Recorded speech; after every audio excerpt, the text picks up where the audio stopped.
Hello, and welcome to Build the Millennium Falcon with yours truly, Azarmorph. It is issue 7, and apologies for the delay in getting this episode out.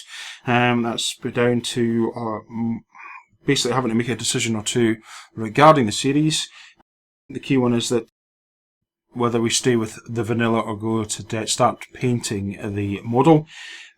This is due to information that I'll come to later on in the episode from what Di Agostini show at the end of the magazine. So we'll get to that in a bit, but it did take me a little bit of time to work out whether I was going to go down that route or not. And obviously at the end of this we will cover that off and show you the decision that I have made. Now, also I'm trying out some new lighting as well, which I've been trying out, so hopefully this will improve the quality of the video. I haven't yet implemented my next camera, which is basically going to be off my phone. Want to try that out for the close-ups, because I think that by doing so I can quicken up the pace and get to this magical 1 episode a week of Build the Millennium Falcon. However, I am not going to just push them out to get them out there. I want to be doing something that's a little more of quality. Anyway, enough of that. You're not here to hear me ramble on about that lot. You're here to see me talk about the building of the Millennium Falcon, the magazine, and the components therein. So shall we crack on as we normally do? So straight over, and I'll just get that lined up for you. We're straight off into the YT1000 Light Freighter. Now, the YT1000 is the first of the YT series that replaced the Carillion Engineering Corporation's YG series, which were light freighters, or the Barlow's class medium freighter. CEC wanted to bring out a new model which could offer them, offer their clients basically another option. And you see when we get a ton of the pages, it starts to pick up some of the key things that we know and love from the YT series. So let's just get over there. And you can see by this picture up here that we've got the central element of the YT series with what I'm going to call the two wings here and the centralized cockpit. Now, the centralized cockpit was taken from the YG series, where they normally had the cockpit in the center. And the engines, well, so actually the window details are taken from the Barlow's freighters, I believe. And as we can see here, we've got some rather larger Class 3 hyperdrives with a backup of, I think it's a Class 16 backup drive as well. So it does go into some detail about this. When the CEC first released this ship, it was really popular, but they actually pulled it not that long after releasing it, because they found after early marketing research, it was that research suggested that the operators would be willing to pay for a larger ship that could be customized to their needs. So this was pulled, and then we started to see the series that was like the 1200 series, the 1210 series, and also the 1300 series, which we know and love. Anyhow, which it also could take up to the full 100 tons. So you can see, by doing that, they were actually going to get a much bigger market share of the ships out there. So this kind of gives you the initial starting point of the YT series, which is quite good. Then we're going to move on to crew facilities. And what we've covered off before in the crew facilities is they were also, I'm going to trip on that word, customized. They were able to be customized by their operative. Now, this image here is quite an iconic image, and if you were watching, as I did on YouTube, the Star Wars convention that was earlier this year, you'd have seen that some amateurs put together, some very clever amateurs, I've got to say, put together this set. I believe this is what they do on a regular basis. They task themselves to build a set and then take it to these conventions. And they built that set, and you can get your photograph taken in front of it. I think that I'll be using that as some inspiration whilst I'm building the Millennium Falcon, to see if there's anything else we can add in there that's not that doesn't come with the kit, although at the moment I don't think that'll be an issue. But in the YT ships, you could customize the interior, so you could have more crew compartments and be more of a passenger ship, or you could have less crew compartments and be more of a freighter ship. And that's basically what the Millennium Falcon was. It had very few passenger or crew compartments. It didn't have any passenger. It had very few crew compartments to it. And on that basis, let's just flick over the page again. And you can see a typical crew compartment here. So you've got 3 bunks here. That wasn't the only one. If we just flick back, we actually see it, not so much in this picture up here, but if I flick back over here, you will see that actually up here is a 4th crew bunk. So it's nicely tucked above the seats, and it does mention this in the magazine, that quite often the crew were bunked above other elements of the ship. But in this instance, we've got 3 crew compartments. We've got a sonic shower. Sonic showers, again, were predominantly used over water showers, because obviously in space, water is quite a rarity, unless you put it through the recycling within the ship, of course. But if you had a sonic shower, you wouldn't be using water at all, so it's a win there. And there's also a refresher unit which was put in by Han Solo. I can't remember which were the two, actually. It was either the sonic shower or the refresher that didn't come standard with the Millennium Falcon. And Han Solo put one of them in. But the refresher is actually the toilets. It's probably going to be the sonic shower. But the refresher room could also have a sonic shower in it as well. But that's what they mean by a refresher room. And as you can see, storage used out throughout wherever they could fit it in, and a flooring grate for just taking away anything that you don't want on the floor. Now, if we look over onto this side of the magazine where my pinky is, you will see here an additional drawing. Now, that was from the first ship they were looking to do for the Millennium Falcon, which was a long ship. In fact, it's very much the same model that they used in the first scene of Star Wars, which was getting shot at by the Imperial ship, which had Princess Leia in it. But they obviously used it for other things, and they came out with the Millennium Falcon. Now, as you can see in here, they actually kept some of the details that they like the circular corridor here with the padding on it, which you can see replicated here. And also they had the table games, which in this instance you've got R2-D2 and C-3PO gaming. And also got a nice little shot there of one of the crafters busily making the seat in preparation for filming at the studio. So all very good indeed. So we'll now carry on over the page, and we now move away from the spaceships, as we always do, to the planets. And this is Yavin and its moons. Now, Yavin itself is not... You can't live on Yavin. It's very inhospitable. It has quite a few planets on it, and out of those, there are actually 3 which are habitable. Yavin Moon 13, I'm doing this off the head here, so Yavin 13, which is a very dry planet, and then you've got Yavin 8, which is the opposite, it's a very cold planet, and then right bang in the middle of them both is Yavin 4. Now, Yavin 4 was the planet, is basically this planet here, which is shown in this picture, and this is the one where we first get hold of the rebels, whilst the Death Star's tracking them down. It's where, unfortunately, the tracking device from the Millennium Falcon brings the Empire and the Death Star to it, and it's in danger of getting blown up. But of course, the Alliance pull it off. The rebels, sorry, pull it off and destroy the Death Star. Now, this planet was once occupied by the Sith Lords and a warrior-type race until the Jedi pulled all the resources together and cleansed the planet. The only thing left of the Sith Lords' evil was the buildings that they left behind. As it was, for the filming of it, they used Mayan temples in the forest, because they're quite distinctive, and hence why you've got the overgrown... It's an overgrown forest, so it was absolutely suited perfectly what they wanted to do. So this is Yavin Moon 4, and again it comes up with the pictures, and it also explains the big hall where they did the celebratory stuff. It's obviously a big meeting hall where the vast it's a Masasi, that's it, that was the race temple. And up here we've got a gentleman here, the dark side, magician Naga Shadow, which was the Dark Lord of the Sith that led the Siths on the planet. And again, we're also talking about other bits and pieces in here, like they built a small part of the set based on the temples to get the close-up for the rebels, as well as using the Mayan cities. Oh, in fact, I just clocked it on there. It's the Mayan city of Tikal in Guatemala. So there you go. Some background information. So it's got more, obviously, as always, the magazine's got more detail in there, but I just pushed through that as quickly as I can, because what we got to get on with next. So obviously we're on to the next page, which is the parts that come along with the Millennium Falcon, and the first And the biggest part, of course, is the floor plate. Now I'm going to tilt that slightly so you can see some of the detail there. And you can see the four grates here and here. Quite lightweight in the sense of it's plastic, so it's nice and lightweight. But it's a good firm feel to it. It's also got teeth marks here, so whether these are for the walls or what, don't know.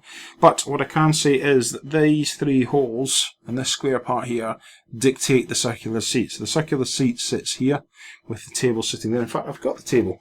I think the table from way back that we haven't used since we received it. So if I just drop that on there, now you see the positioning of where we are. So there's going to be a corridor here, I would expect. Probably something like the control panel here, which Han Solo sits at. Whilst Luke Skywalker and Alex Guinness are doing the...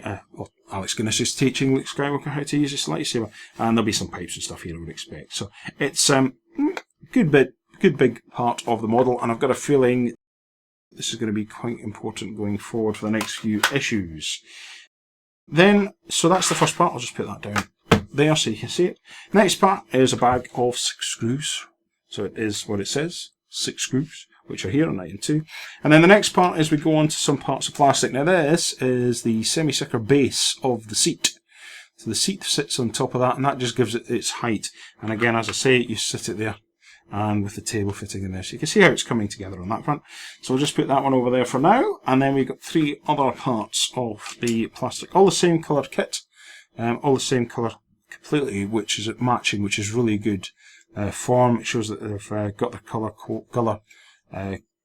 colouring right within the manufacturing process, which is good.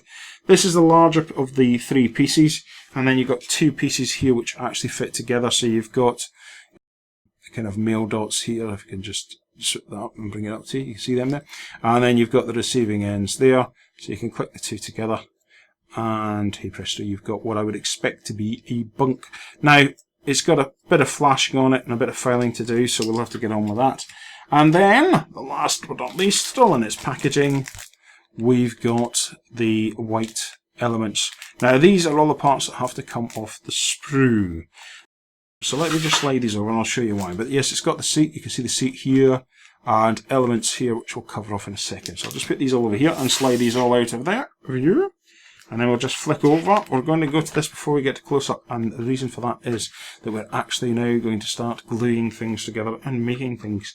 Now, in this part of the magazine, it shows that you're going to need some clippers, which I've got, and you're going to need some files. Well, I've got my small files for the moment. I have bigger files and other things, because I used to build models, but I haven't done so for 2 years, so I'm a little bit wary here, because it's like a muscle.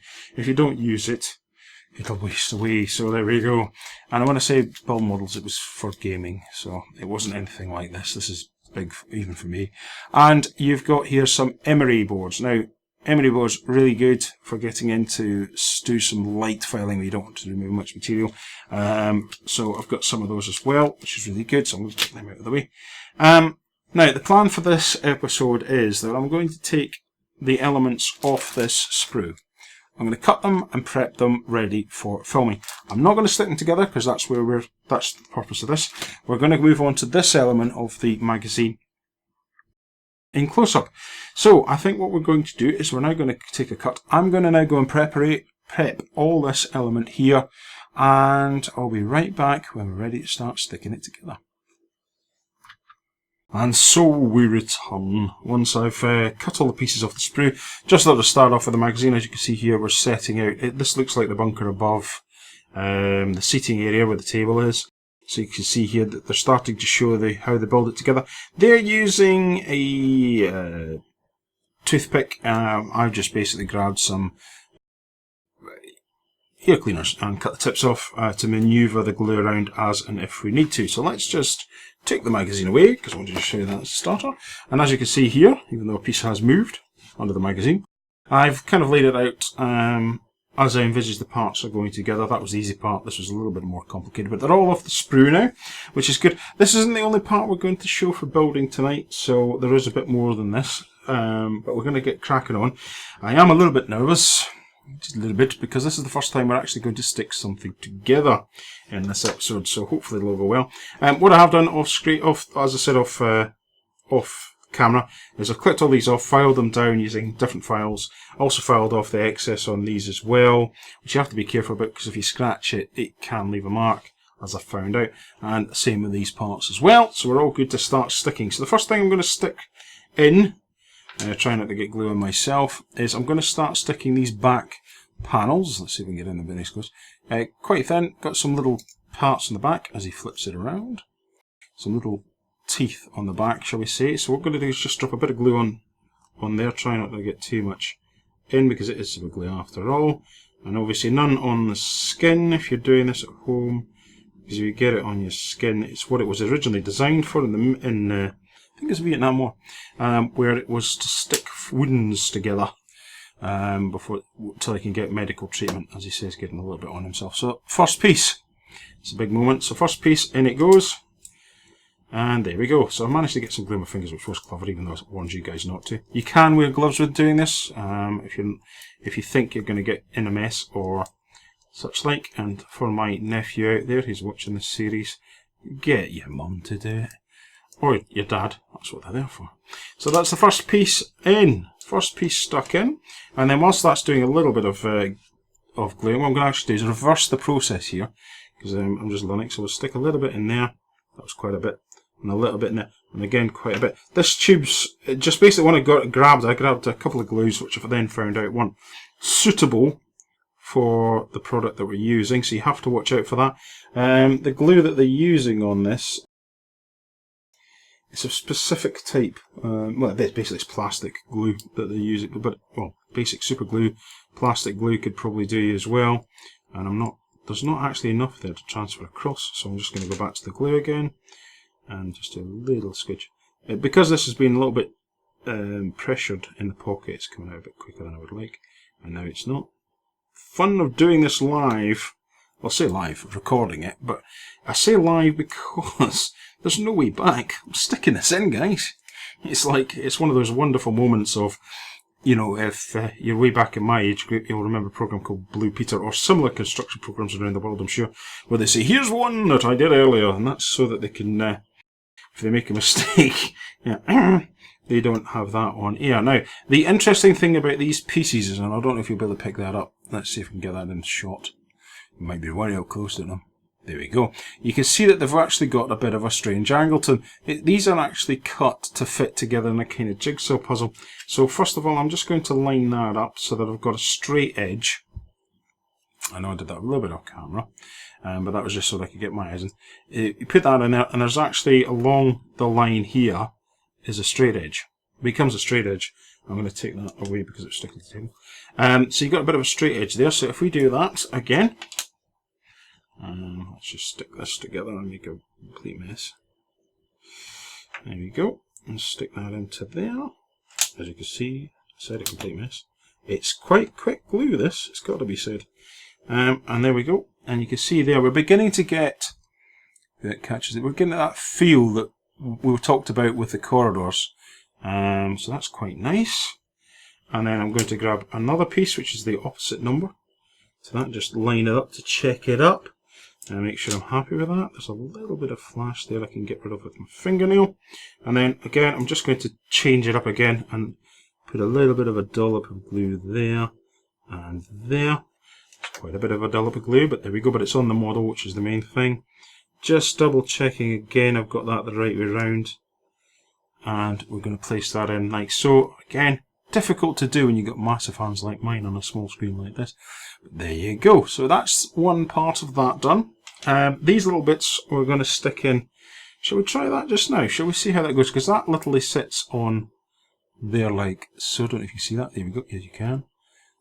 As I say, with my phone camera, because I've just got a new phone, because my other phone came to the end of its contract. What we're going to do with that is we're actually going to use that for the close-ups because it's got a better capability than this camera I'm using just now. And I think it'll give you guys a better shot other than my great big hands, which you saw just there. I mean, the fact is I am filming it that way. But tell you what, let's swivel this around because this is a learning experience for me as well. If I twist myself slightly, you might see a bit more of that. So we'll try that again with the next part. As we're going to repeat the process, what I'm going to do is speed it up a little bit here.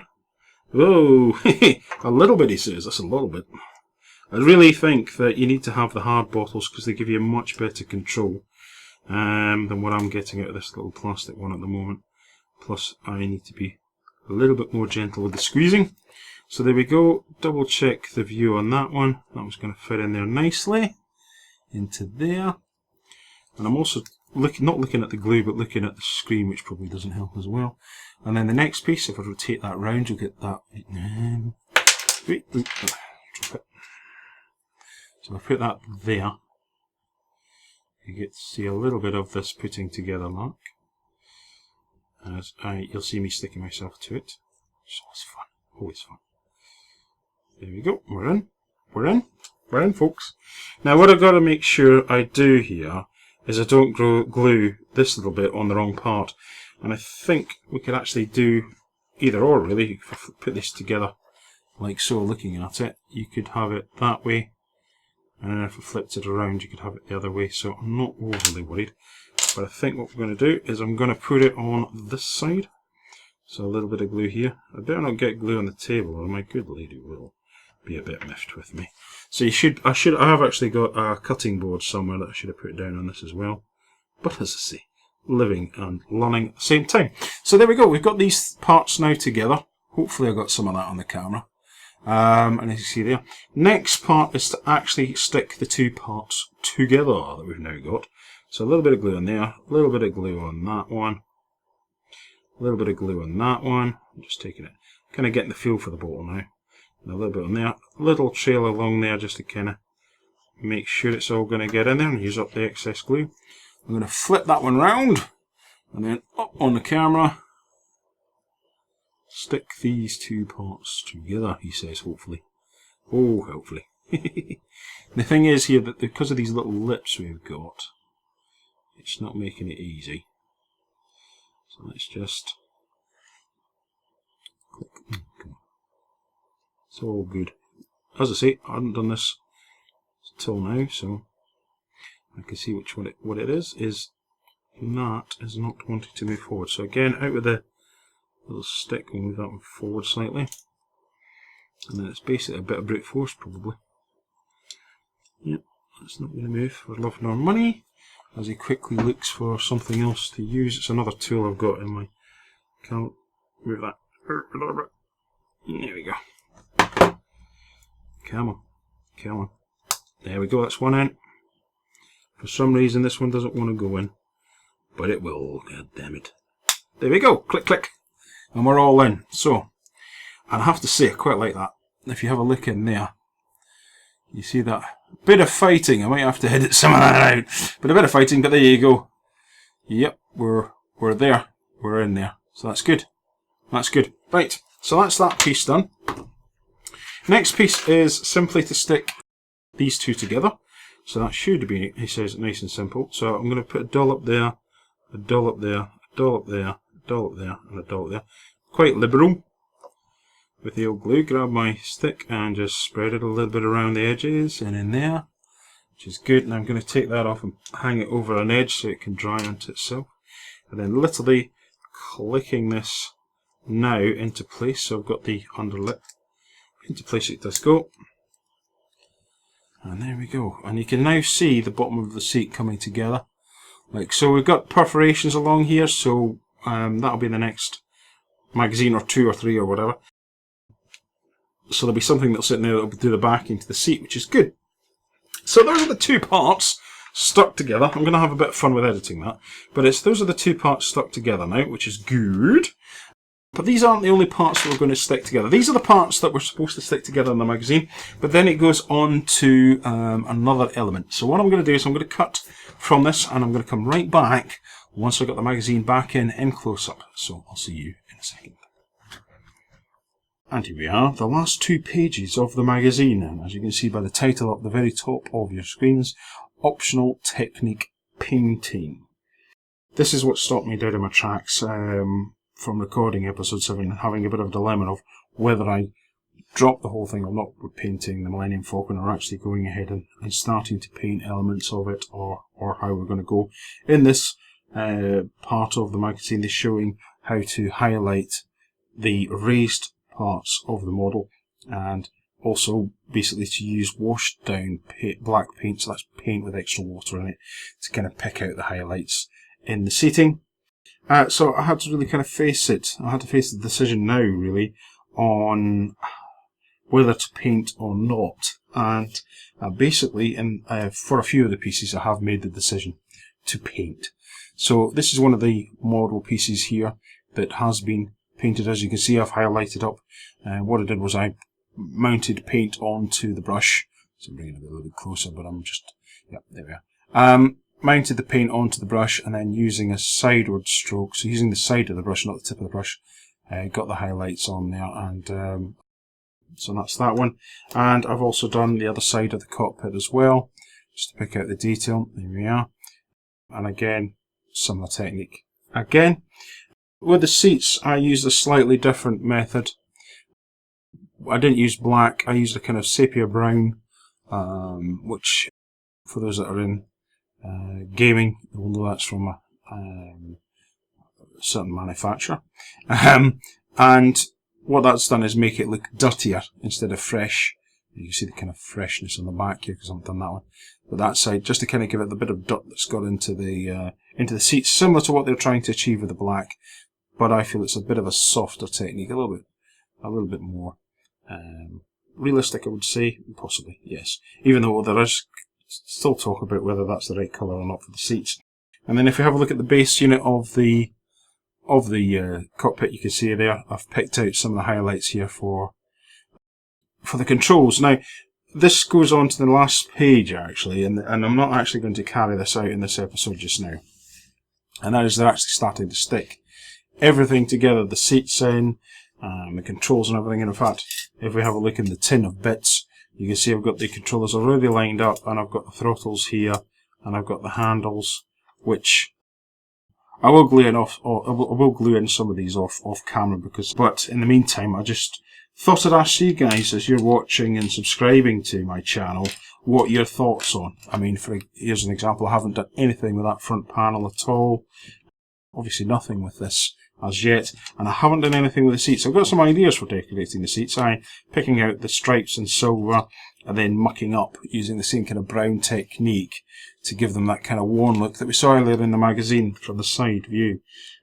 But this is not a decision. I mean, you could say it's your model, Azarmorph, get on and paint it.